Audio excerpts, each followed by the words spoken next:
mais uma vez aqui com vocês para gravar um vídeo da série Os Novos Conceitos da Avaliação Física. E hoje, pessoal, eu queria mais uma vez agradecer vocês. Muito obrigado por tudo que vocês vêm deixando de recado para mim aí no canal da Educafit, tá bom? Então, pessoal, hoje nós iremos falar sobre a avaliação cardiorrespiratória. E eu trouxe aqui, pessoal, avaliações simples para que vocês consigam usar aí no seu dia a dia. Eu não trouxe nada de sofisticado em relação a equipamento, porque são equipamentos mais caros que é difícil de nós termos no nosso dia a dia. Então hoje eu vou falar dessa avaliação cardiorrespiratória e nós vamos ver aí os protocolos que vocês podem utilizar-se no dia a dia de vocês, tá bom? Bom, primeiro, por onde começar uma avaliação cardiorrespiratória? A primeira coisa que nós temos que entender é que vocês têm que fazer uma anamnese. Lembra lá no começo do curso?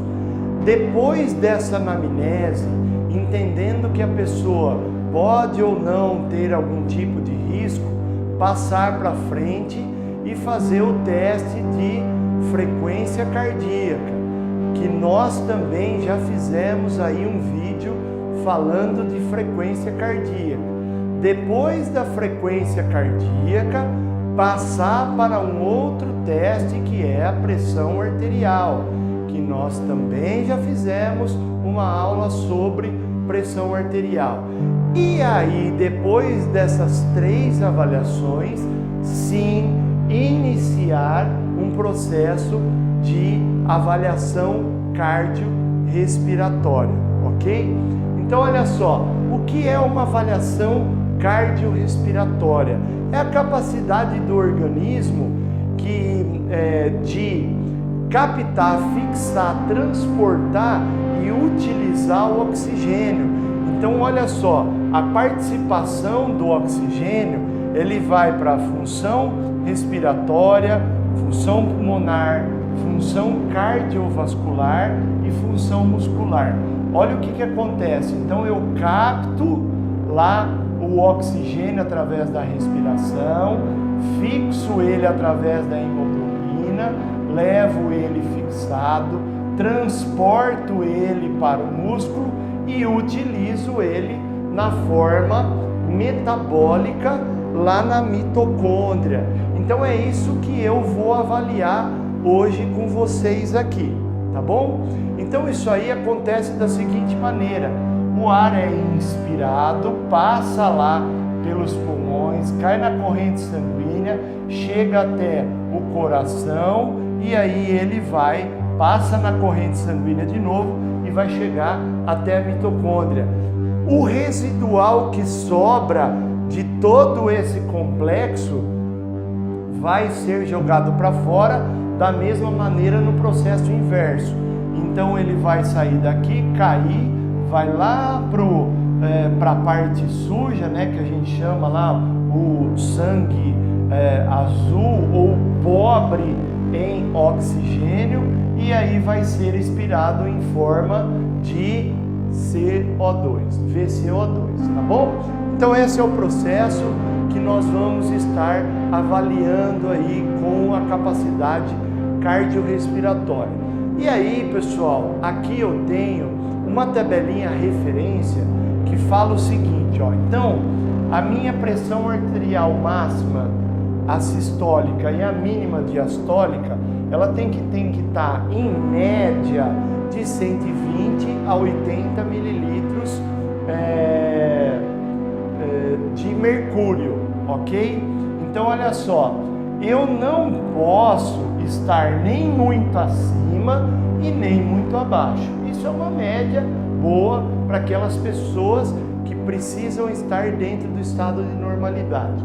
E a frequência cardíaca em repouso, durante o exercício aí do início, ela deve estar de 50 a 80. Nesta tabela, essa tabela mostra onde eu não posso avaliar o indivíduo se ele estiver num índice de máxima até 159 e mínima até 99. Então, se ele tiver 160 por 100, por exemplo, ou 159 por 99, eu já estou numa hipertensão de estágio 1 e eu não posso avaliar. Qual a conduta aqui? Pedir com calma, saber como falar para esse indivíduo, falar para ele voltar no seu médico. Por quê? Porque se ele está num pico de estresse, algum tipo de situação assim, eu posso ocasionar um problema relacionado à avaliação cardiorrespiratória. Se ele tiver daqui para baixo, eu posso fazer a avaliação normalmente, ok? Lembrando, pessoal, que aqui, se ele tiver acima disso, a gente brinca muito, né? Chama o SAMU ou pega o seu carro e leve ele direto ao pronto atendimento. Só que com cuidado, com calma, com percepção para não apavorar ainda mais esse indivíduo. O teste de ergometria, que são os testes que nós vamos fazer para determinar aí a capacidade cardiorrespiratória, ele tem uma definição de medir a capacidade de trabalho em relação ao VO2. Então a escolha desses testes, eles são através do objetivo, da população e do equipamento que eu vou utilizar. Esses testes, eles podem ser cicloergômetro, esteira rolante, remoergômetro, manalar, o ergômetro para natação atada e outros ergômetros. Aqui eu tenho então as imagens, né? O cicloergômetro, o teste de esteira, o teste de natação atada, o teste do banco de subir e descer, o teste do remoergômetro e o teste do manalar. Então esses são os possíveis testes. Existem outros testes? Existem. Por quê? Hoje nós temos um aparelho de VO2 portátil. Então você pode determinar o VO2 de qualquer maneira, ok? Os testes, as cargas que eu tenho, eu posso ter uma carga contínua e uma carga crescente durante os testes. Nesta carga crescente, eu posso ter a crescente sem interrupção, a crescente com interrupção e a crescente tipo rampa. Então, a classificação em relação aos tipos de cargas, eles são contínuos e crescente. E dentro da crescente eu tenho sem interrupção, com interrupção e tipo rampa. Este é um quadro muito utilizado, que ele está no livro do Borg, né? É um livro bem legal, relacionado à fisiologia e testes cardiorrespiratórios. E aí eu tenho também no livro do Fox, que também é legal, e aí ele mostra algumas coisas que eu tenho que me ater para achar esse VO2. O primeiro é o aspecto do paciente em relação à frequência respiratória. Então ele não pode entrar em exaustão respiratória. O segundo ainda é a tabela utilizada pelo Borg, aquela tabela de 0 a 10, onde eu tenho uma percepção subjetiva do indivíduo em relação à escala. A frequência cardíaca prevista para a idade e a capacidade do exercício.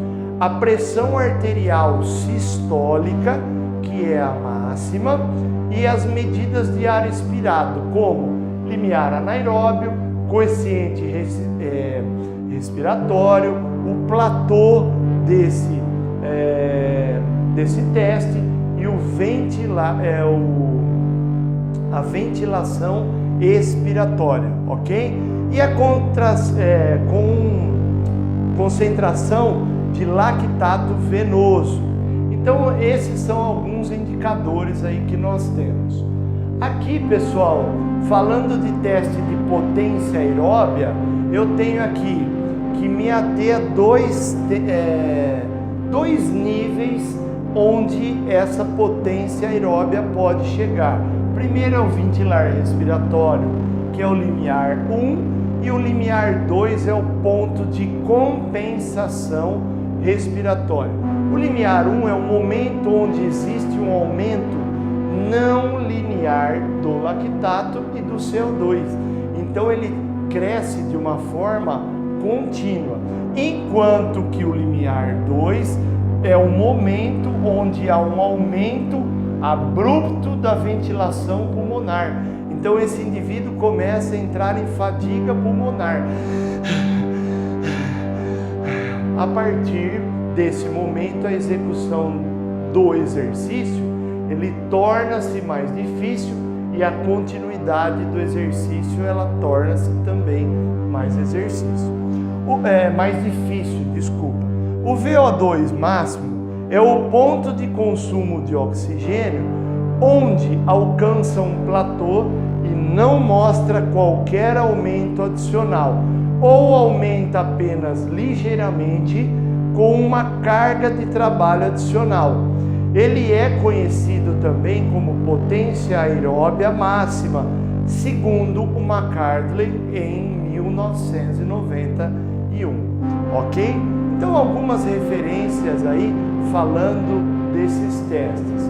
Aqui, pessoal, nós temos as variáveis do teste e a carga do teste. Então, quando eu tenho aqui, por exemplo, uma variável, a rampa, e aqui a forma de crescimento desse teste. Então, nós vamos determinar a carga máxima desse indivíduo. E lembrem-se, eu posso ter o limiar 1 e o limiar 2 do indivíduo. Ou eu posso ter o VO2 de pico determinando aquilo que eu vou querer visualizar no teste. Esse VO2, ele tem uma definição de acordo com a equação de Fick. Essa é a equação de Fick que determina a quantidade aí desse VO2 máximo. Bom, esse VO2 máximo, ele é medido em teste de duas formas. A primeira forma é no valor absoluto, ele é medido em litros por minuto, enquanto que a outra forma é o valor relativo ao peso corporal, mililitros por quilo de músculo em minuto menos 1. O que significa isso? Que irão ter testes que eu vou medir desta maneira. Irão ter testes que eu vou medir desta maneira. Então, como que eu faço isso? Se eu medir desta maneira, eu divido por 1000, que é litros, e divido pelo quilo de peso do indivíduo, para que eu chegue nessa. Isso é necessário? Não. O que é necessário é que você coloque o valor relacionado à definição do que você achou. Então é litros por minuto ou mililitros por quilo de músculo em minuto menos 1, ok? Então, o MET lá da equação de Fitt, ele é equivalente a 3,5 em repouso, tá? Mililitros por quilo de músculo menos 1. Isso dá uma característica para nós aí, ó, em relação a algumas atividades. Então, por exemplo, andar a 1,6 km por hora, 1,5 m a 2. Então, se eu calcular isso aqui, o meu VO2 em mililitros vai ser de 4 a 7 mililitros. e assim por diante eu vejo todas as capacidades em relação ao meu MET.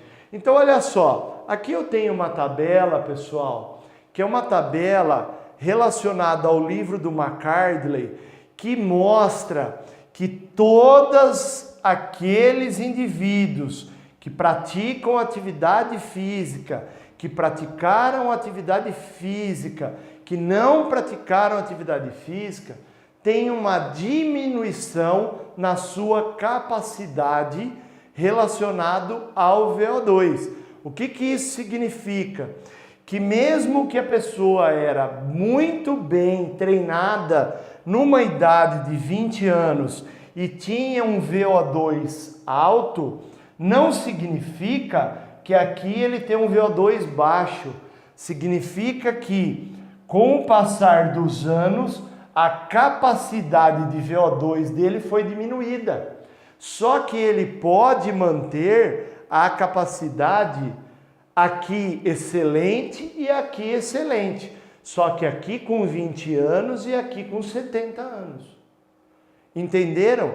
Então, o que eu quero passar com esse quadro é que todos os indivíduos que faziam atividades, atleta de intensidade alta, atleta condicionamento físico alto, tá aqui, quadradinho.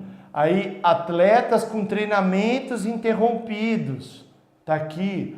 E os não atletas, e os não atletas treinados, e os não atletas que não faziam nada, todos eles diminuíram a capacidade cardiorrespiratória. Só que tem um aqui que é o mais problemático, que se nós avaliarmos esse quadro, a gente vai ver que com 20 anos ele tinha um VO2, que é esse aqui, ó, atletas de treinamento interrompido. Ele tinha um VO2 altíssimo e aí ele caiu para quase perto daquele que não é treinado, que é considerado um sedentário. Estão vendo que os outros diminuiu uma porcentagem menor e esse indivíduo ele diminuiu uma porcentagem muito maior, ok? Então, o VO2 ele é diminuído com o passar dos anos, entender isso aí. Recomendações para realizar o teste. Antes do teste, ok? Trazer um eletrocardiograma em repouso recente, estabelecer um intervalo mínimo de 2 horas entre uma refeição e a realização do teste, evitar abusos e excessos na noite anterior, ter uma noite repousante entre 6 a 8 horas de sono, evitar o uso de sedativo, evitar fumar com pelo menos 4 horas de antecedência, evitar qualquer tipo de atividade física no dia, providenciar vestimenta adequada para a realização do teste, comunicar qualquer tipo de alteração de estado de saúde nos últimos 24 horas desse indivíduo, tá? Então, recomendações antes do teste. Pré-requisito para a realização do teste: isento de qualquer doença infecciosa em evolução, livre de pelo menos 3 meses de miocardites, infartos e crise de angina pectoris, isento de alterações de eletrocardiografias atípicas, temperatura oral menor do que 37,5 graus, complemente referente ao estresse de exercício intenso previamente realizado, com noite anterior bem dormida, com intervalo de 2 semanas sem utilização de medicamento que interfira na frequência, com a pressão arterial máxima de 190 a mínima 120 mililímetros de mercúrio. E critérios para interrupção do teste. O avaliado pede para interromper o teste, então ele fala, ó, não aguento mais, independente do momento, limitações físicas, se eu percebo as exaustões, frequência máxima preconizada atingida, náuseas e vômitos, claudicação induzida pelo exercício, tonteira, palidez intensa, cianose, pressão sistólica maior que 250, diastólica maior do que 120, diastólica maior que 140 para hipertensos, dispneia severa, desproporcional à intensidade do esforço, desconforto muscular esquelético intenso, redução da frequência cardíaca e pressão arterial, apesar do momento de carga, de um aumento aí, dor precordial crescente intensa. Então isso aqui faz com que eu interrompa o teste desses indivíduos. A frequência cardíaca máxima preconizada funciona. Para treinamento nós não utilizamos mais. Para teste nós podemos utilizar ela como uma forma de ajuste de segurança, mas não é mais utilizada. Então, para algum tipo de ajuste de segurança, eu utilizo este tipo aqui de frequência cardíaca, tá? Aí, pessoal, eu tenho os testes relacionados ao consumo máximo de oxigênio. Então, o que eu vou falar aqui para vocês? O teste de Cooper de 12 minutos, o teste de Balk de ciclo ergômetro, o teste máximo de Astrand, o teste de Balk de esteira, Bruce de esteira, banco, teste de pista de 1600, o teste de ioiô. Quais são as recomendações? Corrida 12 minutos para pessoas que praticam atividade física na rua, corridas na rua. Teste de Balk cicloergômetros, aqueles que praticam atividade física na bicicleta. Teste máximo de Astrand, aqueles que fazem exercícios físicos regularmente. Teste de Balk em esteira, quem faz exercícios leve a moderado em esteira. Teste de Bruce, quem já está um pouco mais avançado em relação à utilização do exercício. Teste de banco, eu não posso utilizar obesos e idosos e aqueles que têm problemas de joelho. Teste de pista de 1600, teste específico para sedentários e idosos e obesos. E o teste de ioiô, teste para atleta de alto nível. Então aqui, pessoal, eu tenho cada um desses testes. Aqui a metodologia do teste e aqui o cálculo que esse teste faz para poder achar o VO2. Nos programas de avaliação física, por exemplo, o que eu uso da Terra Azul, ele já tem esse teste calculado. É só você jogar a distância que o indivíduo percorreu, ok? Então aqui o teste de 12 minutos, aqui uma tabela referência para que vocês achem dentro da idade dele e do VO2 dele, a classificação desse VO2, tanto aqui para homens quanto para mulheres, ok? O teste de Balk, que ele pode ser feito para atletas que já praticam mais atividades de bicicleta e pessoas que praticam menos atividades de bicicleta. Então, durante 2 minutos, crescimento de 25 e 25 watts até a exaustão desse indivíduo.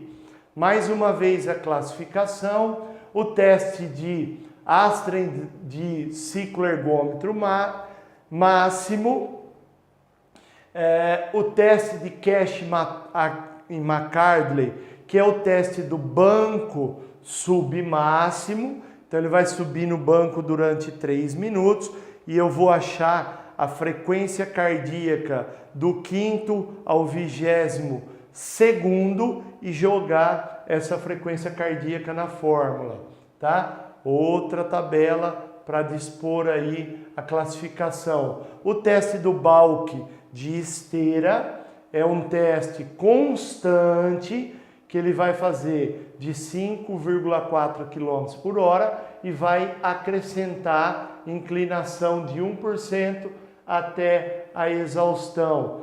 O teste do Bruce, que é troca de estágios de 3 em 3 minutos e com uma velocidade e inclinação predisposta na metodologia do Bruce, até esse indivíduo entrar em exaustão.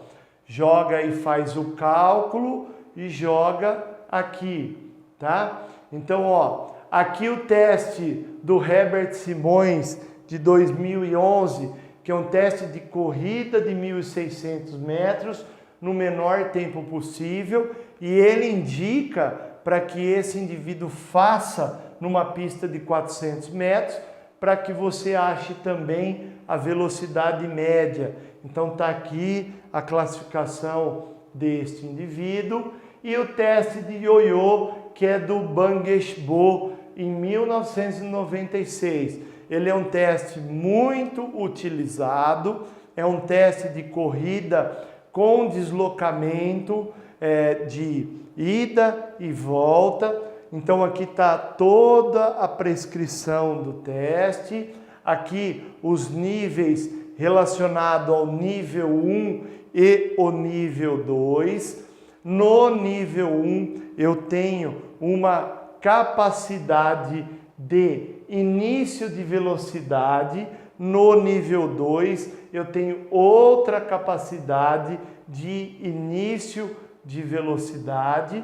Os dados que eu tenho que anotar para poder achar aqui a distância percorrida total nesse indivíduo. A partir do momento que eu achei essa distância, eu jogo nessa tabela e eu vou dar o VO2 máximo deste indivíduo. E aí, pessoal, na EducaFit tem o professor Adonis Carnevale, que fala muito da parte fisiológica dos testes cardiorrespiratórios. E ele fala do teste ergométrico direto, que eu não trouxe para vocês, porque é aquilo que eu falei no início da aula. Eu queria trazer testes onde vocês possam aplicar no seu dia a dia para cada indivíduo, ok? E aqui eu tenho um último teste, que é o teste de Duke, que é o teste para aquelas pessoas que não conseguem nenhum tipo de atividade física. Ela só tem as atividades diárias dela. Então eu vou fazer a pergunta para ela e de repente, se ela falar sim, eu coloco o número. Se ela falar não, eu não coloco o número equivalente a cada questão.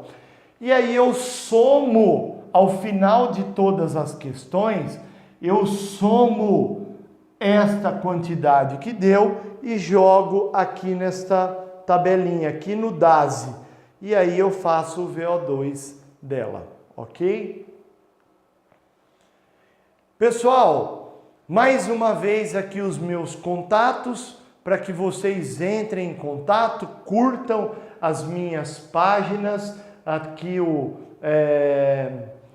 Skype, aqui o Instagram da Corpus, aqui o Instagram da consultoria, o Facebook, desculpa, o celular aqui da clínica, o celular particular e todas as minhas outras redes sociais aí.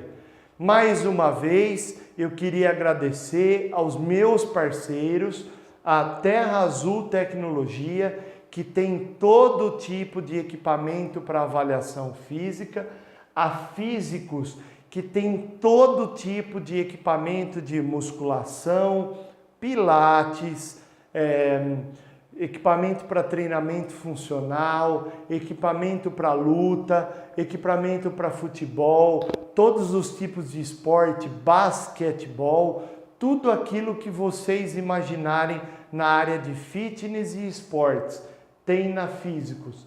E a Corpus, que é a clínica que eu gravo esses vídeos e é a clínica que eu trabalho na área prática do personal trainer, ok? Muito obrigado mais uma vez por vocês estarem comigo e até o próximo vídeo. Fiquem com Deus. Até mais!